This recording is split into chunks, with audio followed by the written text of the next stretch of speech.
Kesultanan Demak atau Kerajaan Demak adalah kerajaan Islam pertama di Jawa yang berdiri pada perempat akhir abad ke-15 di Demak. Demak sebelumnya merupakan kadipaten yang tunduk pada Majapahit yang telah melemah saat itu untuk beberapa tahun sebelum melepaskan diri. Berdasarkan cerita tradisional Jawa, kerajaan ini didirikan oleh Raden Patah, yang merupakan keluarga dinasti Majapahit. Demak memainkan peran penting dalam mengakhiri pemerintahan Majapahit dan penyebaran Islam di Jawa. Sepanjang setengah awal abad ke-16, Demak berada pada puncak kejayaannya di bawah pemerintahan Trenggana. Pada masanya, ia melakukan penaklukan ke pelabuhan-pelabuhan utama di Pulau Jawa hingga ke pedalaman yang mungkin belum tersentuh Islam. Salah satu pelabuhan yang ditaklukkan Demak adalah Sunda Kelapa, yang pada waktu itu berada dalam kekuasaan Kerajaan Sunda. Hubungan aliansinya dengan Imperium Portugal sejak 1511 menjadi ancaman bagi Demak. Pada 1527, pasukan dari Demak dan Cirebon yang dipimpin oleh Fathahillah melancarkan serangan sukses ke Sunda Kelapa yang memukul mundur Portugal dan Sunda. Fathahillah kemudian mengganti nama pelabuhan tersebut menjadi Jayakarta. Di luar Jawa, Demak memiliki kekuasaan atas Jambi dan Palembang di Sumatera bagian timur. Kerajaan mulai mengalami kemunduran ketika Trenggana terbunuh dalam perang melawan Panarukan pada 1546. Sunan Prawoto kemudian naik tahta menggantikannya, tetapi dibunuh pada 1547 oleh suruhan Arya Panangsang, penguasa Jipang yang ingin menjadi Raja Demak. Perang perebutan tahta segera terjadi dan berakhir dengan dibunuhnya Arya Penangsang oleh Joko Tingkir, penguasa Pajang, sebagai hukuman. Joko Tingkir kemudian memindahkan kekuasaan Demak ke Pajang, tempat kekuasaannya. Dengan demikian kerajaan Demak berakhir dengan didirikannya Kesultanan Pajang. Demak bermula dari pemukiman yang bernama Bintoro. Pemukiman ini aslinya adalah hutan yang dibuka oleh Raden Patah setelah ia berguru pada Sunan Ampel dan menjadi menantunya. Di hutan tersebut, terdapat rumput gelagah yang baunya wangi. Karena itu, tempat tersebut juga dikenal dengan nama Gelagah Wangi. Ada beberapa usul mengenai asal-usul nama Demak. Menurut Purbacaraka, namanya berasal dari bahasa Jawa yaitu Delemak yang berarti rawa.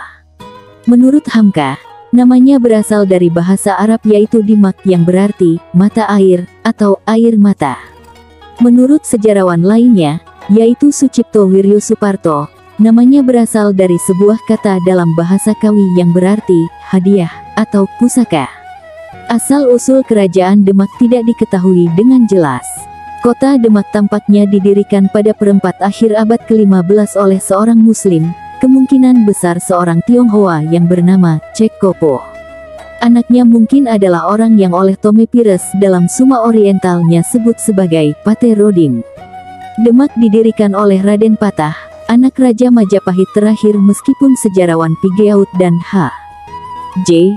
de Graaf menyatakan bahwa ceritanya tidak dapat dipercaya. Mereka menyimpulkan bahwa nenek moyang para penguasa Demak tampaknya merupakan seorang pendatang Muslim asal Tiongkok yang pertama kali mendarat di Gresik dan kemudian menetap di Demak.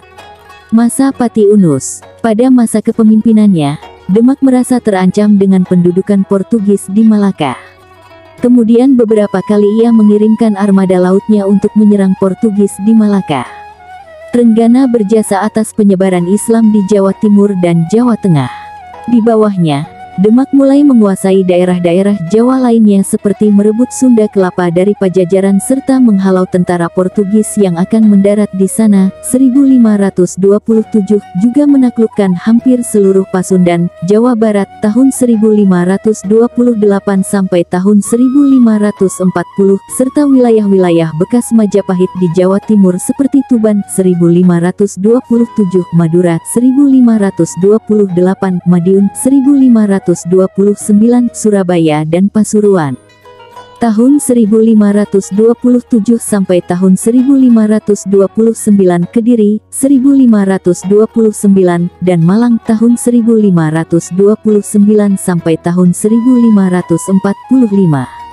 Trenggana meninggal pada tahun 1546 dalam sebuah pertempuran menaklukkan Panarukan, Situbondo, dan kemudian digantikan oleh Sunan Prawoto. Dengan demikian Demak belum menyentuh wilayah kerajaan Blambangan.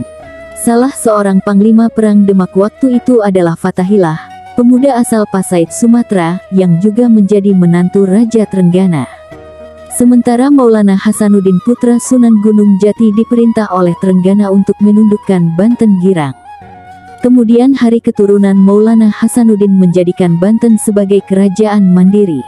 Sedangkan Sunan Kudus merupakan imam di Masjid Demak, juga pemimpin utama dalam penaklukan Majapahit sebelum pindah ke Kudus. Kemunduran suksesi Raja Demak ketiga tidak berlangsung mulus, terjadi persaingan panas antara Pangeran Surowiyoto atau Pangeran Sekar dan Trenggana yang berlanjut dengan dibunuhnya Pangeran Surowiyoto oleh Sunan Prawoto anak Trenggana.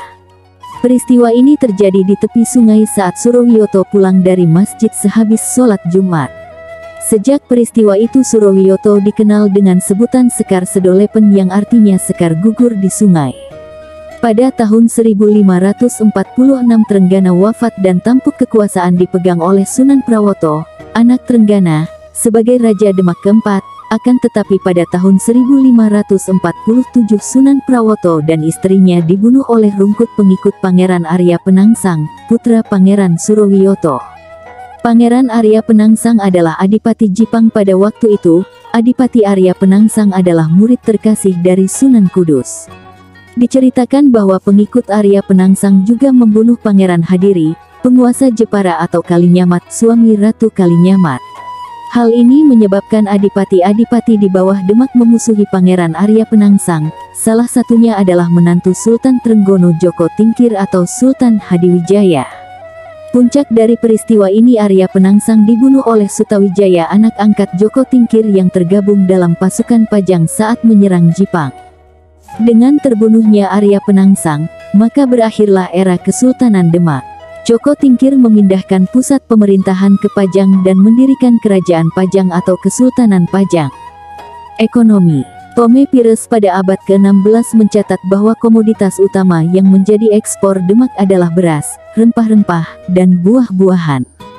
Tujuan ekspor komoditas tersebut adalah Melaka dan Maluku yang diangkut dengan jung dan penjajah. Pires juga mencatat bahwa Demak telah menjadi tempat penimbunan padi yang berasal dari daerah-daerah pertanian di sekitarnya. Peranannya dalam menjadi pusat kegiatan ekonomi pertanian semakin penting setelah keruntuhan Juwana pada 1513. Selain itu, perbudakan juga disebut Pires sebagai salah satu komoditas Demak, tetapi tidak diketahui apakah perdagangan budak masih terjadi pada masa itu. Demak juga melakukan kegiatan impor berupa hewan-hewan dan pakaian dari Melaka, Gujarat, dan Benggala. Sistem perekonomian Demak juga didukung dengan penggunaan mata uang baik dari dalam negeri maupun luar negeri. Sebuah berita Tiongkok dari awal abad ke-15 menyebutkan bahwa mata uang tembaga dari Tiongkok umum digunakan sebagai mata uang di Jawa. Pires juga mencatat demikian, dan selain itu mencatat bahwa mata uang Portugis juga dikenal dan disukai oleh orang Jawa. Terdapat juga mata uang lokal Jawa, yang disebut Pires sebagai Tundaya atau Tael.